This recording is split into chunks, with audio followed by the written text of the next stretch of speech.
all the news the government does not want you to know. Now here's the host of the Inside Scoop, congressional attorney Mark Levine. Good evening, America. Welcome to the first Inside Scoop of 2008. Happy New Year, everyone. And I welcome also on my show someone who is my most frequent guest in 2007, Mike Lane, the president of Intelephant Strategist.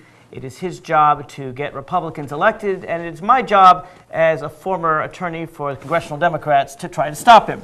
But we always try to give a lot of good analysis, and of course we can't stop talking about the events of just a few days ago, the Iowa caucuses. It is a strange procedure, and probably, frankly, in my view, a wrong one, a very undemocratic procedure. Iowa and New Hampshire always get to go first for organic rather than logical reasons. And the Iowa caucus is a small percentage of Iowa voters, only the most committed activists. Still, the Iowa caucus has had a greater number and percentage of voters than ever before in American history. And then, a month from now, with the states leapfrogging over each other to have Super Tuesday, we will probably have nominees for the Democratic and Republican nomination, and then sit for 8 months until November, when the American people will finally go and elect an electoral college, which will then elect the president. That is, if the Supreme Court doesn't get involved. As you know, Mike, when it's close, the Supreme Court simply throws the election to the Republicans and throws out the votes. But I want to talk about Iowa caucuses today because it was amazing. It was a surprise to a lot of the pundits. Here you had people who had been running Obama a very clear second in the pack, Huckabee way back in the pack, and they won a victory in Iowa.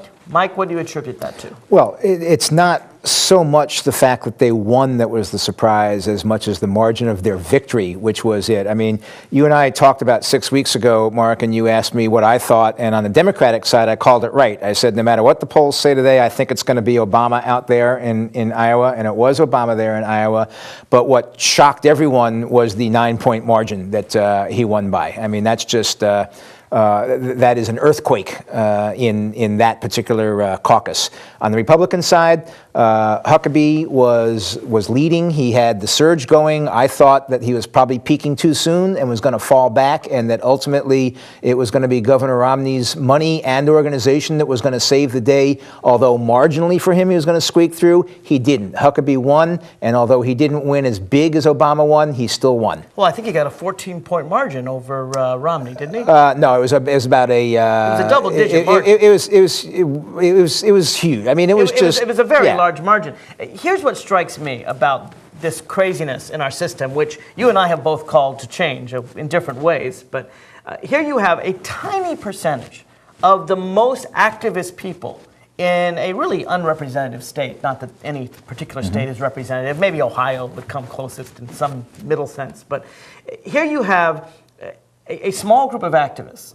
And to me, that was what was so interesting, because now these small group of activists have driven the media.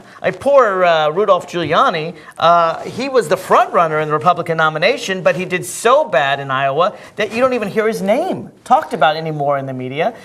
You have Richardson is way in the back of the pack, almost on his way out. Fred Thompson's election seems about over. Dodd and Biden are already out of the race, and all because of a few 100,000 voters in Iowa. And is it fair that the state of Iowa and the activists in that state should be able to clear the table like that and set it up for the remaining effort? You and I both agree, no, it should not be like that. We're dealing with the way it is now this year. It may change in 4 years. We may get some sort of nomination electoral reform. I don't know. But right now we have to deal with what we're facing. And what we're facing is that it has essentially on the Democratic side become can Hillary stop Obama in New Hampshire? And if not, he's got the potential to run the table from here.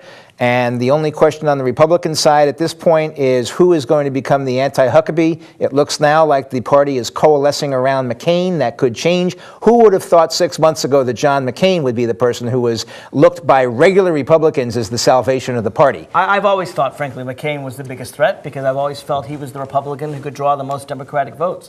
But before we get too much into the future, let's deal with what happened in Iowa. You and I will have plenty of time to discuss New Hampshire and the other events as they occur. In Iowa, you had in your party, the Republican Party, Huckabee got 80% of his votes from evangelicals. from fundamentalist Christians. 80%, excuse me, I think he got 60% of his votes 60% from votes fundamentalist Christians, and right. 80% of them voted for Huckabee. So 60%, the majority of his votes, substantially, came from evangelical Christians. And what's interesting to me is if you look at Obama, his votes came from young people, they came from energized activists, new voters to the party. It seems to me that if you look at the directions of our most excited members in the Democratic and the Republican Party, the Democrats are about young people, they're about change, they're about new ideas, they're about invigorating and changing America. And then on your side, it's about supporting a guy who believes that evolution doesn't exist, about going back 100 years. It seems to me that the Democrats voted for the future, your party voted for the Stone Age. All right, here's where we are, Mark. Looking at the results out of Iowa, if I was to be forced to make a bet today, and remember, there's 39 political lifetimes between now and the election, so we got a lot of time left. But not between now and Super Tuesday. No, but between now and November. Sure. If you want to postulate a Obama-Huckabee race, we can talk about those things. But right now, if you forced me to make a bet today, I'd say that Obama's looking a lot stronger than anybody thought he would. I mean, his ability to bring out the new voters and the young voters, not necessarily the party activists, because they were all with John Edwards and Hillary Clinton.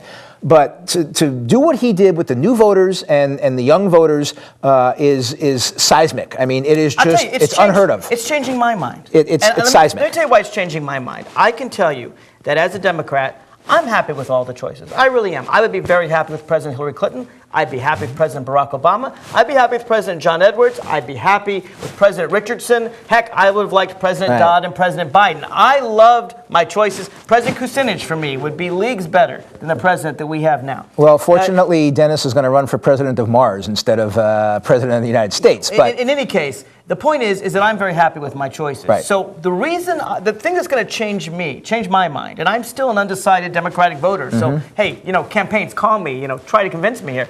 But the thing that's going to pull my lever, honestly, is which Democrat I think will best beat the Republicans. Because I am very tired of 8 years of George Bush. The entire country is tired of 8 years of George Bush. Even your party is very tired of George Bush. That's why they keep talking about change. The good news... And if Obama convinces me, as he's starting to, that he can pull independent votes, he can even pull Republican votes, and we'll see in New Hampshire, it's an interesting dynamic with McCain and Obama in many ways fighting for the same independent votes.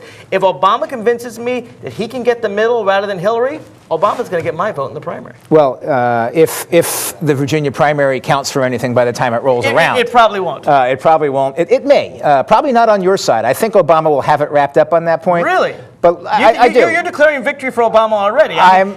Say he wins New Hampshire and South Carolina. Hillary is still beating him 2-1 in national polls. If he wins New Hampshire, I think it's time to run the table. I think Hillary's black support crumbles and goes to Obama. I think he takes South Carolina at that point. She's got Michigan because she's the only one on the ballot in Michigan. And Florida and Nevada. Well, not necessarily. I mean, you've got those are unique states because Nevada of may go for the fact that if he's not out by then. Richardson will be Richardson. He's mired at 2%. He always was running for vice president. He's still running for vice president. He's still saying nice things about all the front runners. And he would make a good pick. Right. The one clear thing is Hillary is not going to choose Obama, and Obama is not going to choose Hillary. They hate each other's guts, and they're just not going to. I think. Oh no, they do. They hate each other's guts. That's too much. They hate each other's guts. I don't think so. I saw a lot of harsher stuff among Republicans. Let's get back to the Republican side. You brought up the Huckabee phenomenon and what's going on there. Let me say this. I got an email just a couple days ago from the People for the American Way, one of those fringe interest groups that, likes to support Democratic candidates. They're hardly a and what fringe they interest said, group. That's right, they're not a fringe interest group. What they said was, okay, the Republicans in Iowa voted for Mike Huckabee, quote, the right kind of Christian. Right. Now, if they, by putting it in parentheses, what they really meant was the wrong kind of Christian, and if the Democratic Party or the People for the American Way or anybody is going to start running against Christianity, you're going to lose the race. That's the wrong way to run the race. That's what the People for the American Way are doing, and if you start picking up on what they're doing, Mark, you're going to lose it, I guarantee you. They're not running against Christianity. The People for the American Way are running against Christianity. Yes, they are. Then why do they say he was the right kind of Christian, meaning wrong kind of Christian? What do they mean by that? They're running against theocracy, not Christianity. Mike Huckabee is hardly a theocrat. He's certainly a theocrat. He is not. Wants to make his version of Christianity the law of the land. I don't think so. He does not believe in the separation of church First- and state. He doesn't even believe in evolution. He takes us back to the 1920s. I thought in the Scopes monkey trial we had gotten over that. He is against science. He is against civil liberties for all Americans. Look, Right. I understand he's the face of your party. No, he's I not. myself, No, he's frankly, not. think that if Mike Huckabee wins your nomination, we're going to have a very strong state, multi-state victory. Okay. So it's okay with me, but I can tell you this, and I'm sure you agree, he is scaring so many people, not just in my party, but in your party as well, that he is single-handedly responsible for the McCain surge over Romney in New Hampshire. No, McCain is responsible for the McCain surge. He won New Hampshire 8 years ago. The New Hampshire voters have had a love affair with John McCain. He was down at 13% just 2 weeks ago. Right, and he to spent him as the anti-Romney. he spent 2 weeks up there doing nothing but campaigning in it. Look, It's not his campaign. Look, They're first of scared all, of Huckabee and they're scared of Romney in your party. First of all, I don't think Huckabee is going to be the nominee, but if he is, the last time you guys were salivating to run against a particular Democrat the way you're salivating to run against Mike Huckabee was George Bush. And look, to run against a Republican was him. And the time before that you were absolutely salivating to run against somebody was Ronald Reagan. But I'll tell you so this. keep salivating. Well, you know, I'll we tell like you this. this. It is scary, and I have friends of mine who are Democrats who are supporting John McCain, not because they want to see McCain as president, but because they're so scared of the theocracy that Mike Huckabee would bring. And I tell them, look, don't do that, because I think McCain is a real threat. Let me ask you this. Mike Huckabee is a superb politician IS who has gotten where he is by running an incredibly good campaign. Don't think You know that... why Mike Huckabee might lose in your party? It's not Well, because no. of his ideas on theocracy or Christianity. The things that get him in trouble in your party is he actually has a heart. He actually cares about the poor, which your party hates. Well- He actually talks about health care. Your party loves sick people, does not want to see them get any help. He talks about immigrants. He's actually to the left of your party on a lot of issues that your party cares about, being harsh on immigrants. No. What he's not is he's not as historically conservative as many in the Republican Party. It remains to be seen whether a non-pure conservative can get the nomination. Mike Huckabee is not a pure conservative. He has had campaign conversion on a number of issues. They all have. Well, of course, on both sides, they all have campaign But what's conversion on a number of interesting issues. is no one in your party is taking the mantle of George Bush.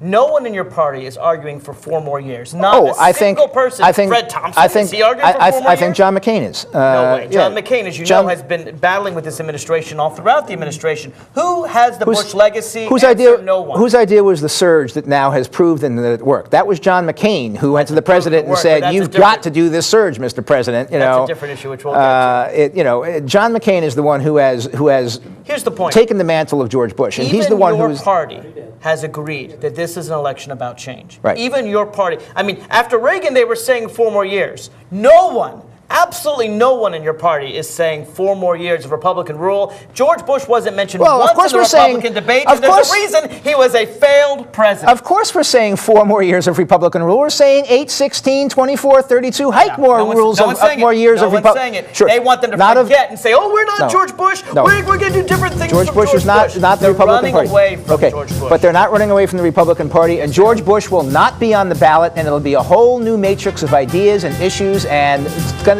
Voters are not going to let your next Republican president ruin the country the way George Bush has. If you want to run against George Bush in November, I wish you well. We'll win. Folks, if you want to comment on tonight's show, go to the website radioinsidescoop.com. Tell us your thoughts, and we'll read them on air. We'll be right back after this. This is Mommy's bed. Me and Jenny were jumping on it. Mommy's gun fell on the floor. I was a cowboy. Bang, bang, bang, bang. I said, Jenny, wake up, it's just pretend. But she wouldn't wake up.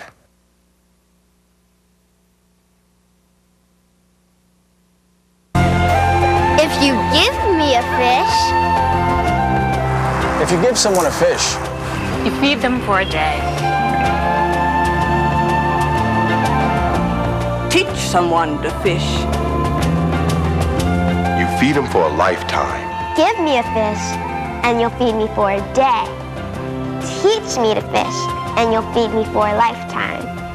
Through Volunteers of America, you can help change lives in your community.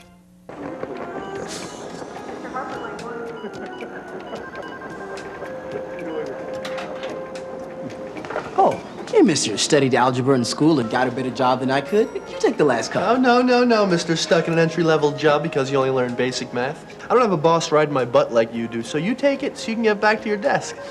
You know, I probably should, but maybe Miss AP Calculus with the $200 haircut in the big office upstairs would like a cup. Oh, no, Mr. What was your name again? Never mind, it doesn't matter. I'm too busy doing important things to care. I just came down for some sweet and start. You know, if my limited math abilities weren't keeping me from getting a better job, I'd quit this afternoon. I don't blame you. But thank goodness you're stuck here because we really need someone to make the coffee. Line it up, baby. Come on. I'm going to be playing theme very soon. Line it up, baby. Come on. Ah. Line it up, baby. Come on. We are back to the Inside Scoop. Call in live and let your voice be heard. Here again, your host, Mark Levine. Welcome back to the Inside Scoop. We are discussing the Iowa caucuses with my guest, Mike Lane. He's the president of Intelephant Strategist. It's his job to get Republicans elected, and my job as a former congressional attorney for the Democrats to stop them. But we agree on many of the politics here, even if we disagree on the party's positions. I want to play a couple segments from the recent debate in New Hampshire. It's very interesting. Here you had a Republican debate and a Democratic debate. You even had the candidates on stage at the same time. This compressed schedule has caused a lot of focus on it. This is an exchange between Mike Huckabee and Mitt Romney on high oil prices that I would like to play for you and get your comment on.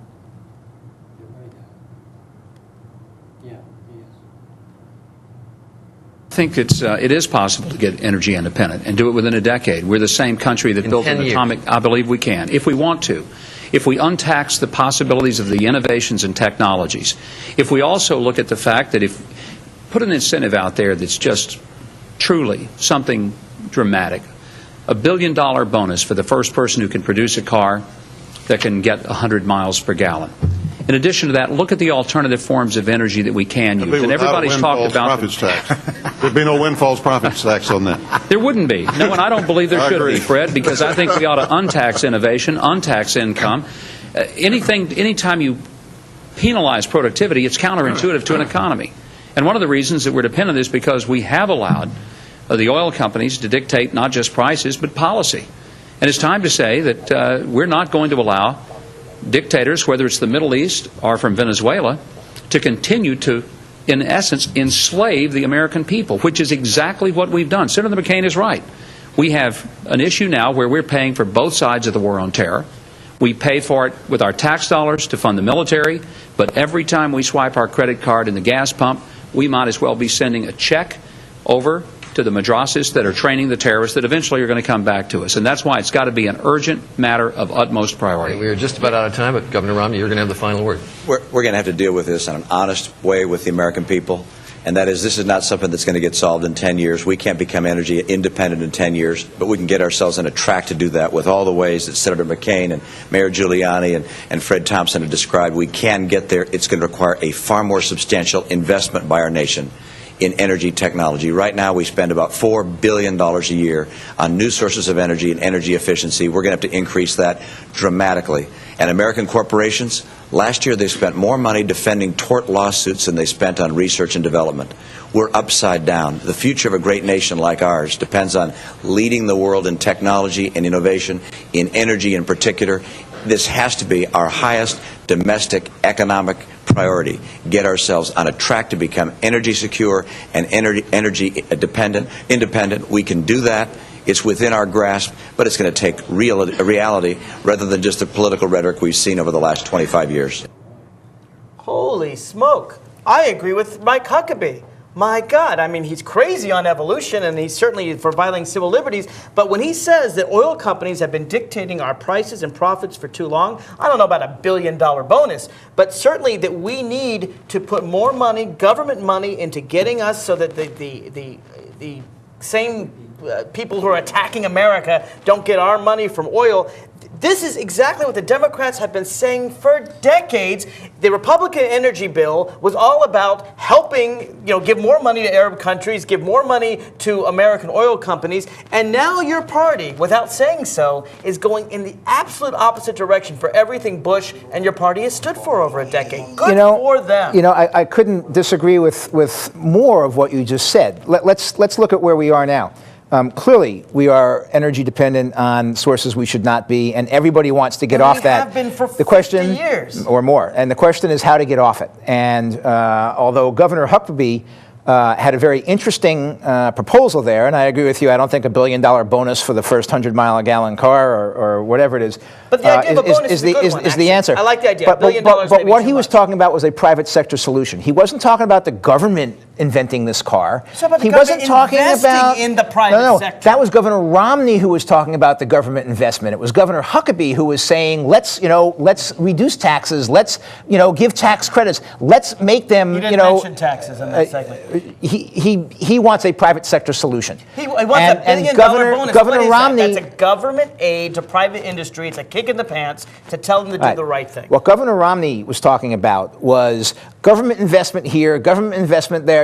We are going to have some government investment. And I agree with the governor of Massachusetts, Romney. We're not talking about a 10-year process to energy independence. Anybody who promises 10 years to energy independence is being a trifle overly optimistic. What we're talking here is probably a 25-year march to energy independence, and it's going to include new sources of energy, and that's going to have to include nuclear. And I know you guys are just totally anti-nuclear every time we turn around, but it's going to have to be nuclear. It's cheap, it's clean, and it's safe. And why you won't let us bring nuclear on instead of coal burning is beyond me. Beyond that, we are going to do some wind. We are going to do some solar. We are going to do some biomass, all that stuff. We ought to get rid of this ridiculous Iowa thing of the ethanol. I mean, that's just the worst idea that we've all ever heard, and we know that. John McCain's the only one who was honest, who went out there to Iowa and said, okay, you know what? I am going to compete in Iowa, and no, I'm not going to take the ethanol pledge because it's silly. Mike, let me back up because you said lots of things there. First of all, in terms of alternative fuel, whether it be solar or wind, a great bill came.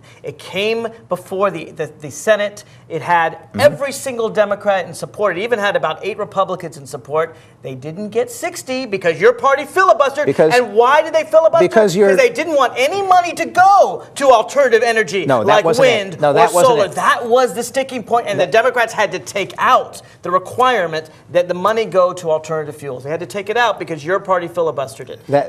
That's not the entire reason. That was the reason. That was the sticking point. That's what they took out, and your party is so punitive against oil companies. The oil companies have been delivering us our energy. Stop corporate welfare. And what you're trying to do, you're so punitive against. That's why the Republicans were against it. I realize you don't give any welfare to a person in America who's dying, a child who's dying of leukemia. The child has to die. But why does Exxon and Mobil need my tax dollars? The richest corporations on earth, and your party wants to funnel money to them. I know they give a lot of money to your party. Do you know? But other than that, what good does it do to funnel money into an outdated technology? They give a lot of money to your party as well. But Very little, compared to your party. Where is the investment going to come from these new technologies? It's going to come from the people with the cash in the energy business. It's going to come from the oil companies because they know they have a finite resource right now, and they can't ride that elevator down to the basement. Welfare entirely. No more subsidies for oil. Instead, subsidies for wind and solar. Why? We're talking about R&D in this stuff, and you want to eliminate the R&D tax credit. Why do you want to do that? R&D for oil. I have no problem with R&D for wind or solar or renewable resources. And in the 25-year process, as we're moving away from oil, it is a 25-year process. John F. Kennedy said 10 years to go to the moon. No one believed him at the time, and he was right. We did it in 10 years. If you put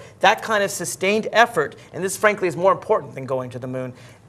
Look, Jimmy Carter did many things wrong, but the one thing he did right was talk about 40 years ago, almost now, 30 plus years ago, that we should go and be independent of foreign oil. It can be done in 10 years, and it's something that should be done. The Democratic Congress wouldn't go along with it, would they? What's striking to me is that your party is actually starting to see the light and follow the lead of people like Obama and Hillary Clinton. We have always... And I'm proud of your party for that, well, thank you. If not you. Thank you. We have always been in favor of alternative sources of energy, in favor of... I mean, where did the strategic reserve come from so we wouldn't be so dependent on that? It's more oil. Your party's all about oil. That's all your party We're cares not- about because they give lots of money to the Republican Mark, Party. we I have get that. we have been looking for ways out of the oil trap for 25 years, for 35 years. We haven't found it yet. We're not going to find it in the next 3 to 5 to 7 years, so don't think we are. There's a lot of things that have to happen. It has to be a mix of things, and the Democratic Party is all about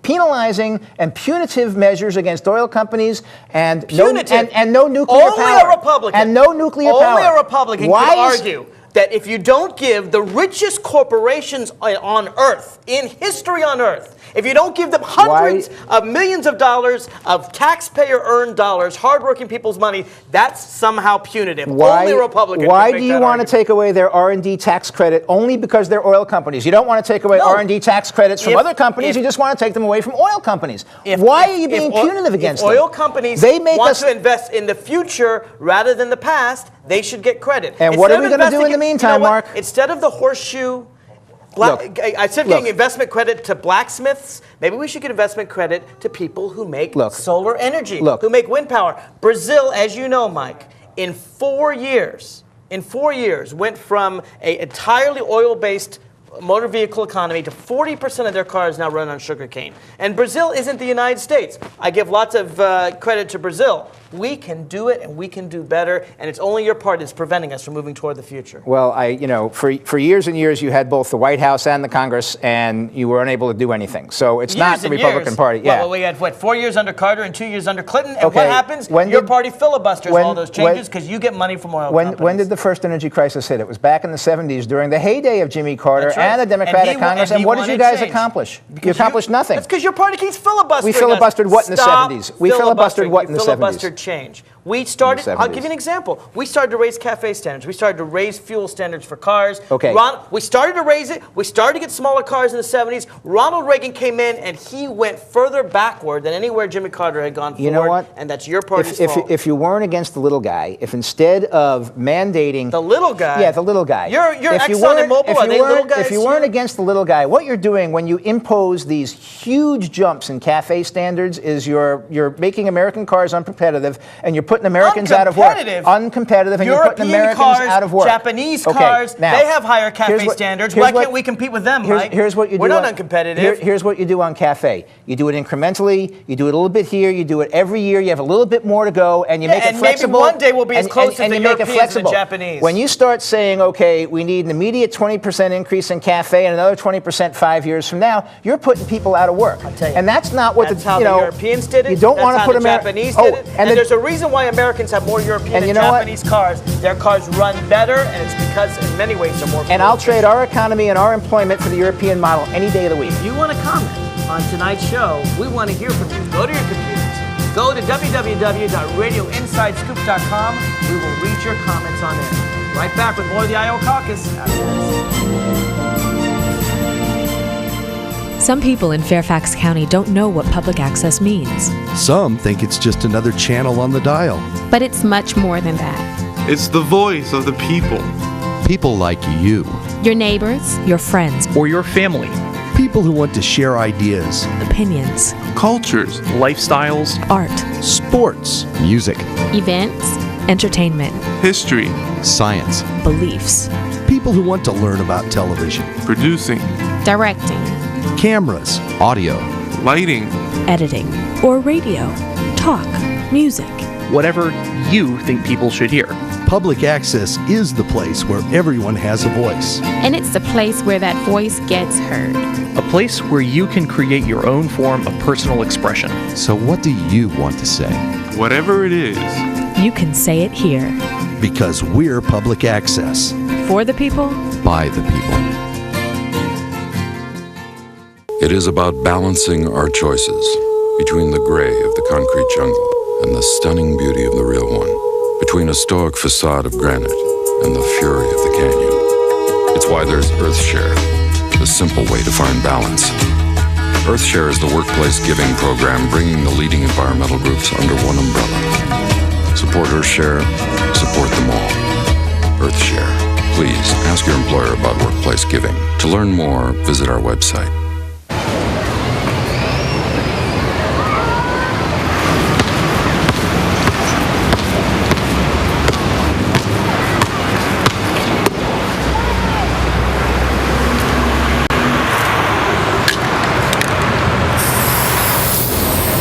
Thousands of kids in this country have everything it takes to go to college, except the money. The United Negro College Fund. A mind is a...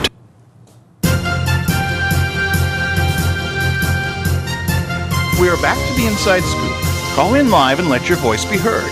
Here again, your host, Mark Levine. Welcome back to the Inside Scoop. One of the things I like about live television, Mike, is you never know where it's going to go, where our debate's going to go. I was talking about differences between Romney and Huckabee, and you and I went to cafe standards, and that's fine. That's part of what this show is about. And folks, if you want to write in, let us know your opinions, just go to the website, radioinsidescoop.com. I want to switch gears entirely and talk about an exchange between Hillary Clinton and Barack Obama that I thought was very interesting, because a lot of Democrats like Hillary Clinton's policies.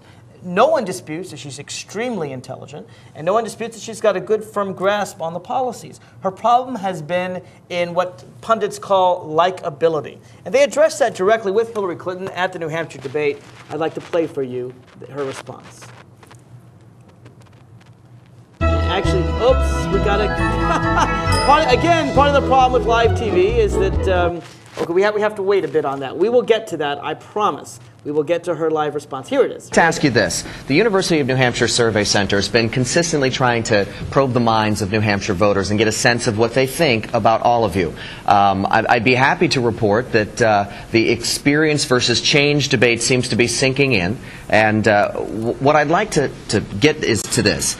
New Hampshire voters seem to believe that of those of you on this stage, you are the most experienced and the most electable.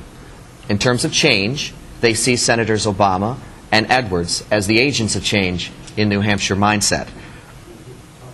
My question to you is simply this. What can you say to the voters of New Hampshire on this stage tonight who see your resume and like it, but are hesitating on the likability issue, where they seem to like Barack Obama more? Well, that hurts my feelings. I'm sorry, Senator. I'm sorry.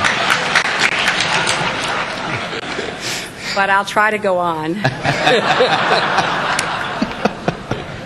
He's very likable. I agree with that.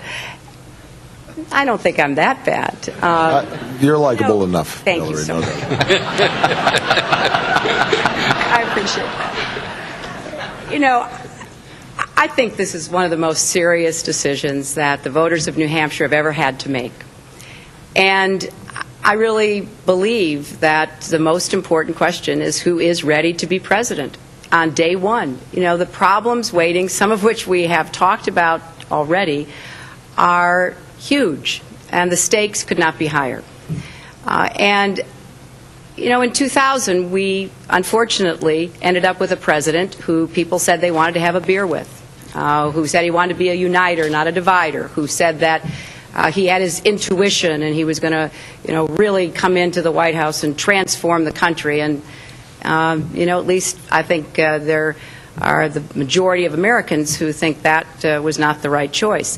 So I am offering 35... Let me stop that there. I thought that was heroic. I thought she hit the ball out of the park. She both responded in a humorous way to show that, and then I think she made a very profound argument, which is that likability should not be what decides a president of the United States. People thought that, hey, it's more fun to have a drink with George Bush. I mean, after all, he has a criminal past, and he's done drugs, and rather than good old Boy Scout Al Gore, who happened to know what was best for the country, but was not as much of a party animal as George Bush. And we got 8 years of George Bush. Shouldn't voters vote for the person who is most experienced, who knows what's best, who's smartest, rather than the most likable person? Well, voters always take likability into account. Whether that's good or bad, they do. If Hillary Clinton had run the last year of the campaign the way she ran the answer to that particular question, a tremendously endearing, likable moment for her, this wouldn't be a contest. The inevitability of Mrs. Clinton's nomination would still be there. I mean, who's Obama? He's just the anti-Clinton is really all he is at this point. Nobody knows a lot about him as Hillary Clinton and as President Clinton on the campaign trail are out there saying, we don't really know this guy. Who is he? You know, he abstains from votes. He's unqualified to be president according to the previous president. So if Hillary had done that the entire last They're not year. saying he's unqualified. No, Bill Clinton said he was unqualified. They're saying Hillary Clinton's more qualified. Bill Clinton said he was unqualified. Now, I'm going to take Bill Clinton at his word that Obama is unqualified. I think he'll back off that very quickly. He may. Considering that George Bush was a two-term governor of the weakest gubernatorial state in the nation, we've seen. Don't you think? But it seems to me very interesting because Obama is representing change. It is representing for young people who are tired of the Clintons and the Bushes who've been running this country for the last 16 years. Obama talks about change. He's never really articulated what change is. I mean, it reminds me of... No, he hasn't. He's talked about in Iraq. He's talked about in healthcare. He's talked about in the economy. It reminds me of President Clinton's campaign the first time, back when he was Governor Clinton, and he was running against the first President Bush, and he was talking about change, change, change all the time. And it was a tremendously effective argument. I mean, he was in there talking about, I don't know how Mrs. Clinton let change get away from her because it worked so well for her husband when he was running. But Obama has co-opted the change argument, even though he doesn't articulate what he means by change. I'll tell you what, many of the Republican tremendously nominees, effective at this point. We'll see what it's like 6 months from now. Many of your Republican nominees gave a very interesting view on Obama and change. We've heard your view on Obama. Let's hear what your Republican nominees I think he's going to be your nominee. I really do. He may. Let's hear what your party's nominees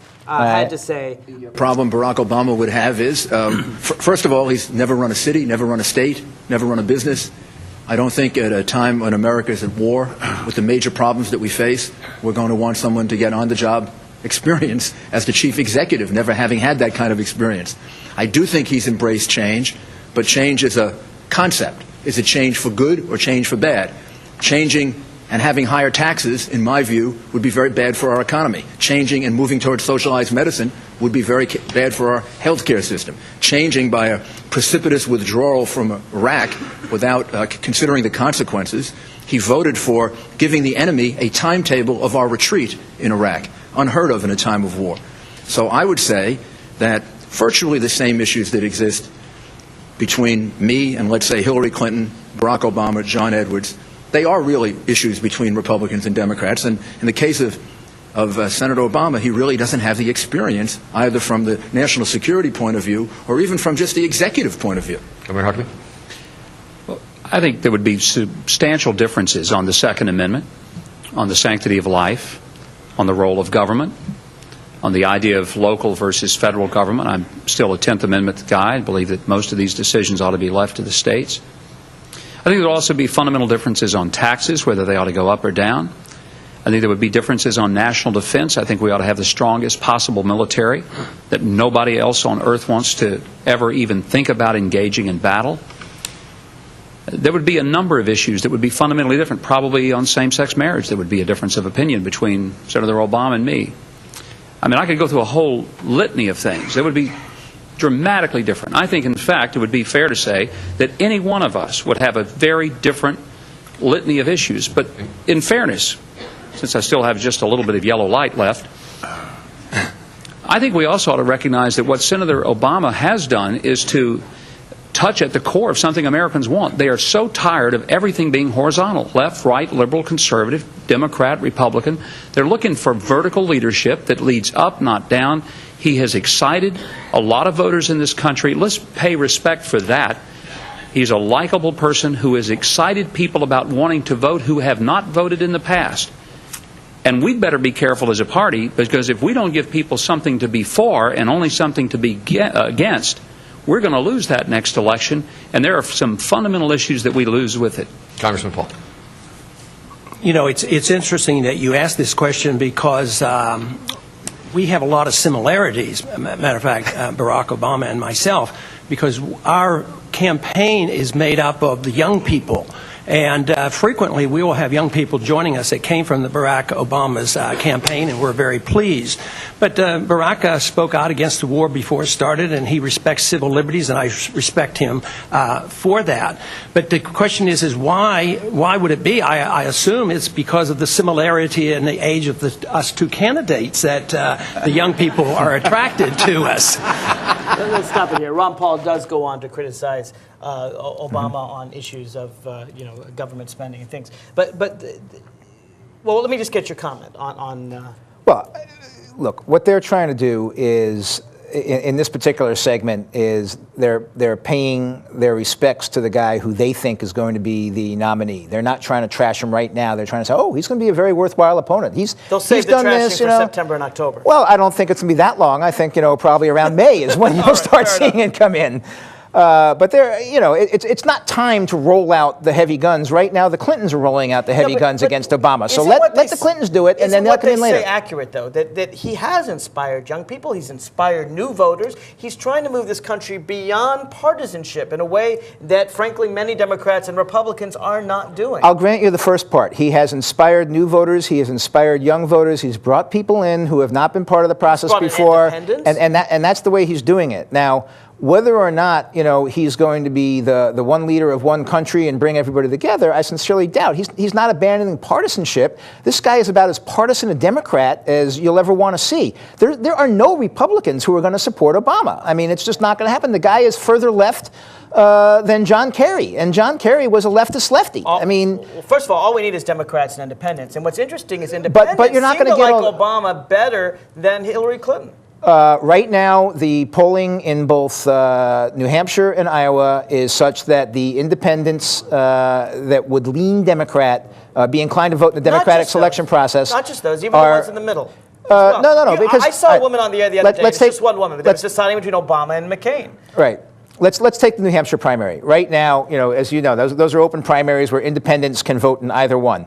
Obama does have an edge there. The independents, non-registered in either party, are leaning to voting in the Democratic Party Democratic primary by a substantial margin of 2-1. Right. Which, by the way, with the numbers in Iowa, too. And the vast majority of them are probably going to vote for Obama, not for Hillary. But by the way, it's interesting that in Iowa, this is a state that has, red one year and blue the next. It's very much one of the most purple states in America, frankly, as is New Hampshire. It's one thing they have in common. They're swing states. And yet 2-1. Voters were in the Democratic primary rather than the Republican primary, even though you had a very open primary. People like Obama. I am going to stipulate to the fact that right now, in January of 2008, fully 11 months or 10 months before the election is going to be held, that if you were to start putting together the board, it's an easier road to hoe for Obama than it will be for whoever the Republican nominee is. That's what campaigns are all about. It's up to us to make the case once we have a nominee, and up to you to make the case once you have a nominee as to how it's going to. If the election were held today, I would not be betting large amounts of money on the Republican Party. But we have 10 months to go before that happens. A lot can happen in 10 months. What did you think about Huckabee's comment that your party needs to be a party for something and not just a party against something? Well, I think we're a party for a lot of things. I think what he's talking about is the young kids that are attracted to. Kids you call 18 to 30. Well, yeah, the demographic kids is what I'm talking about. The ones, not the 5-year-olds, but we have to articulate a positive agenda that will appeal to the 18 to 30-year-olds. And right now, there is no one other than Ron Paul who's talking about that positive agenda that's going to, on our side, that's going to appeal to the 18. One of the reasons Ron Paul is appealing to young people is precisely because of his opposition to the war in Iraq. I don't think so. I think what is appealing to him is his libertarian streak. There are a certain number of people who say, just leave me alone and get off my back. And that's 180 degrees from Obama's message, which is the government is going to do everything for you. Well, Obama's message is that we shouldn't have children in America. No, Obama's message is the government is going to solve every problem, real or imagined. That's what it's about. We have to take another break. We'll be right back. When we come back, we're going to show what the Democrats think about the Republican candidates, and we're going to read your comments on the blog at radioinsidescoop.com. There's still time to post them. We'll be right back after this. This is Mommy's bed. Me and Jenny were jumping on it. Mommy's gun fell on the floor. I was a cowboy. Bang, bang, bang, bang. I said, Jenny, wake up, it's just pretend. But she wouldn't wake up.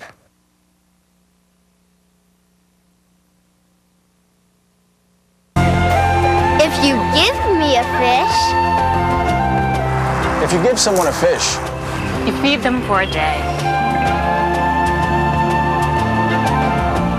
Teach someone to fish.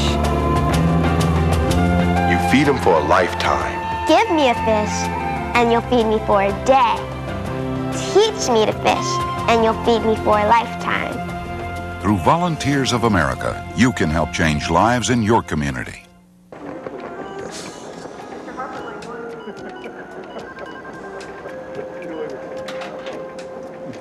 Oh, hey, mister. Studied algebra in school and got a better job than I could. You take the last couple. Oh, no, mister. Stuck in an entry-level job because you only learned basic math. I don't have a boss riding my butt like you do, so you take it so you can get back to your desk. You know, I probably should, but maybe Miss AP Calculus with the $200 haircut in the big office upstairs would like a cup. Oh, no, Mr. What was your name again? Never mind, it doesn't matter. I'm too busy doing important things to care. I just came down for some sweet and stir. You know, if my limited math abilities weren't keeping me from getting a better job, I'd quit this afternoon. I don't blame you. But thank goodness you're stuck here because we really need someone to make the coffee.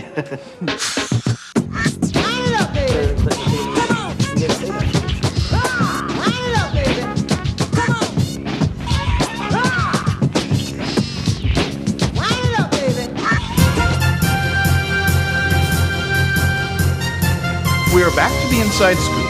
Call in live and let your voice be heard.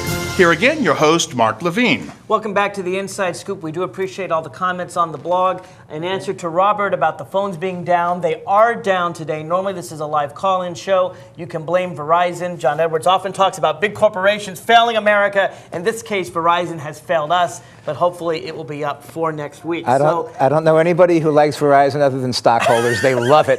In any case, if you want to comment on today's show, there's still time to do so. Go to the web at radioinsidescoop.com. We'll be reading your comments in just a moment, and Robert has some comments on the blog. He will get his word in. Before we get there, though, I always find it interesting when the Republicans talk about the Democrats talk about the Republicans. We heard the Republicans talk about Obama. Here now is some of the Democrats talking about the Republicans. Well, you know, we've had, I don't exactly know how many, 13, 14, and I've lost count. And, you know, I feel like they've been good exchanges among us. You know, there have been one or two moments that I would have taken back. But what's really most important about these debates is that the Democratic Party stands in such contrast to the Republicans. You know, the Republicans have a totally different approach to what we need to be doing. They're not talking about the mortgage crisis and trying to solve it. They're not talking about what I fear to be a slide into recession. They're not talking about global warming. They're not talking about science and innovation. They're not talking about what really is going to face the next president. So I think that we've done in our debates a much better job in actually getting out the issues that are going to be on the desk in the Oval Office when the president walks in. And beyond that, I will leave it to the pundits to decide what I might or might not have said at any one of the debates. I will let you off on specificity of takebacks since we're running out of time. Governor Richardson? Well, I made a lot of them. They do go on and talk, and Obama actually says one of the things I agree with Hillary is that we're being specific. And so let's talk about the things: mortgage crisis, recession, global warming, science and innovation. Hillary listed off 4 things that the Democrats are talking about. This country's heading toward recession. That's not a word you hear at all from the Republican candidates. Well, we're not headed towards recession. In fact, the economy is still very, very strong. If you make over $100 million a year, blip. I'm sure you're doing fine. No. I mean, any economy is uneven. Not everybody, does well in every economy. But right now, 98% of all people are doing fine. Where is it written the government levels the playing field? The government doesn't level. 98% of all people are doing fine. 98%. That would surprise a lot of our listeners.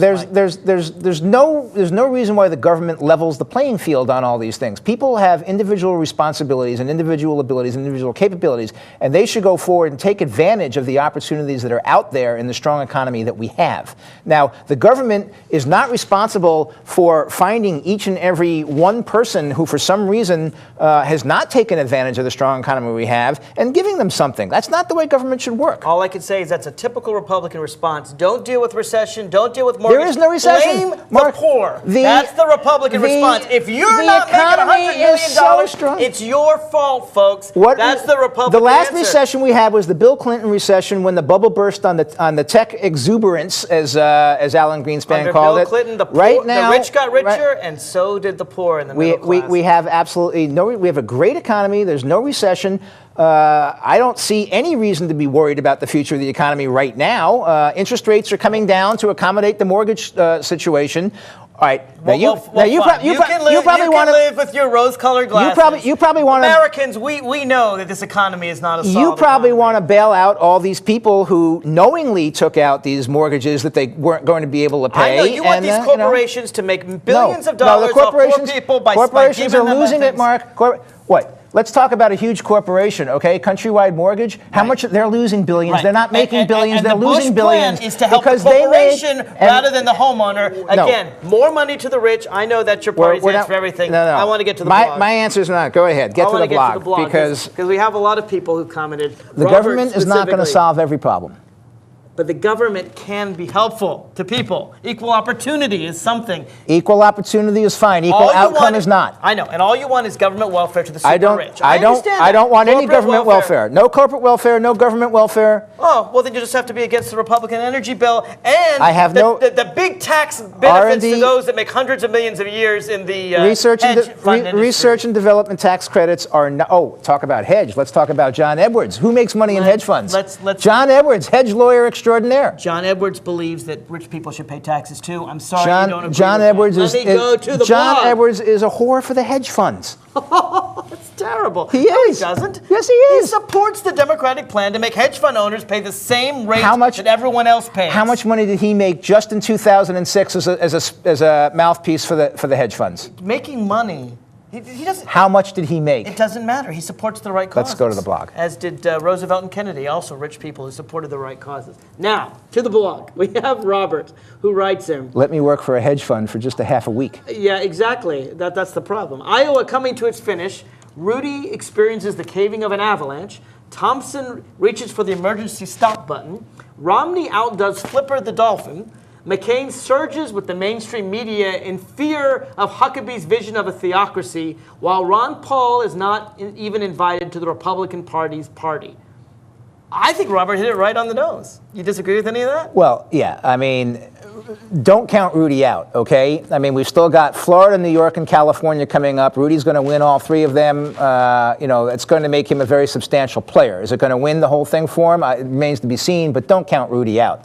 He's not going to New Hampshire, is he? No, Rudy's not going to win New Hampshire. He's not even get second or third. Florida, he'll probably come in fifth. Right. But he's going to win Florida, New Hampshire, Florida, New York, and California, and those are fairly substantial, delegations. So why is it that if Hillary doesn't get a first in New Hampshire, she's out of it? And he'll win New Jersey. But Giuliani can lose Iowa and New Hampshire and still be in it. That doesn't make sense. I don't think Rudy's going to get it ultimately. But the expectations, Rudy played that game brilliantly and said, I'm not a player in the first two states. My firewall's Florida. That won't work. That's the way. Well, it probably won't. There's no model for it working. Nobody's ever done it before. But in the Democratic side, when you say, okay, I'm going to contest the first two states and you get blown away in them, she wasn't blown away. She was blown away in Iowa. She came in third place. She got 30% of the vote. She was inevitable. She came in third place, and now she's going to come in second place in New Hampshire. I think all three by a of the substantial margin. did respectably. I think Obama, Edwards, and Clinton have something to be proud of. Obama wins New Hampshire. It's run the table from there. Let me read more of what Robert has to say. All right. He found the Republicans focusing on more war, on their God's superiority over others, on letting the free market decide whether or not you get medical care or not, and on things like torture. Except for Ron Paul, none of them were invoking the Constitution. On the Democrats, he points out that Clinton's baggage is getting heavy as Hillary toils to carry her own luggage. Might be time to lighten the load, maybe, while Obama somehow projects experience from his posturing. The heart of what he has to say is that we're evolving into a society that doesn't provide for only the haves. This is what's resonating, he thinks, with the voters, changing the economics to include all Americans, changing the direction of the last 8 years of foreign policy, draining the swamp, not hating government, but making government we have responsible, accountable, effective to either remove it or change it. Seems very persuasive to me. Well, he's hitting on the things that are resonating with the voters that are going to Obama. But remember, Obama only got 38% of the Democratic vote in the state of Iowa. So this is by no means, a landslide. We're not going anywhere Edwards now. Or Clinton, no. it's all the same thing. No, they're all voting for the same thing. They've got different things. Differences between them. There are slight differences, but right now, the policy differences between them, most Americans could not name, even in Iowa today. Well, of course, Obama and Hillary would disagree with that. Of course they would, because they're trying to distinguish themselves. Right. But they agree on 90%, and with Edwards too, and Richardson. If you look at Richardson, Edwards, Obama, and Hillary, 80 to 90% they agree on. For the most part, but yes. Republicans, they'll there disagree are on much some more major differences. Between Republicans and the Democrats. You want to throw Ron Paul in the mix? Yes. You take Ron Paul out of the mix, then it's not. Sure, there is. Between McCain and Huckabee. And Romney? You don't see major differences? McCain and Romney are very close on most of the issues. The only question is, when did Romney come to those positions as opposed to McCain, who has held those issues for longer? They're not the same on immigration. They're not the same on campaign finance. They're not the same on torture. They're not the same on the war. They are the same on the war. They're exactly the same on the war. Governor Romney has complimented Senator McCain many times on being the father of the surge. They're not the same on the other three.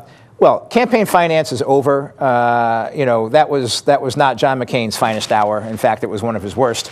He still considers it his finest hour. McCain has come full circle on the immigration issue. He no longer pushes the amnesty bill that he used to push, and now he understands that you need to have a securing of the borders first before you go to those things. He just says, I'm not for amnesty. No. But listen, but he says you need a securing of the borders. You're lying when you say I was for amnesty. I found this very interesting because Republicans have been calling this the amnesty bill all along, and McCain saying, well, it's not amnesty. These people have to pay a fine, they have to pay a penalty, and now even Romney had to say, okay, well, it's not really amnesty, but the penalty's not high enough. We're talking about word games. Right. It's all semantics at that point. It's all, you want to paint somebody into a corner. This is all a campaign. People are going to say things in a campaign that perhaps don't hold up to scrutiny. Happens on both sides. Let me read a couple more comments before we go. This is thoughts of a 20-something voter named Eliana. She describes why she's going to support Barack Obama. She wants to believe this nation can and will get better at dealing with itself in the world. She's tired of fighting, wants constructive conversations, not endless arguments. The heart of her argument, and I urge everyone to go to radioinsidescoop.com and read it, is that, ironically, it is Obama that is a uniter, not a divider. It is Obama that can bring all of us together, have a safety net for the young, the sick, and the elderly. She's very strong. You know what? Obama can probably bring the Democratic Party together. It'll be tough to see if he can bring the Clintonistas into the whole thing after after it becomes apparent that he's going to ace Hillary out. I think every supporter of Hillary Clinton will vote for Barack Obama in the fall. Every one of them. More than 50% of this country does not want socialized medicine. They don't want a precipitous withdrawal from Iraq. They don't want increased spending on every little pet program. You're wrong. Obama is a divider, not a uniter. You're wrong. America does want health care at cheaper levels. We don't want socialized health care. We don't want socialized health care. It works in Canada. It can work here. It doesn't work in Canada. And that's all the time we have. Join us for more of the Inside Scoop. For information, just go to the website. It's all right there at radioinsidescoop.com. Thank you, Mike Lane, for coming again. Spirited debate. We'll see you after New Hampshire.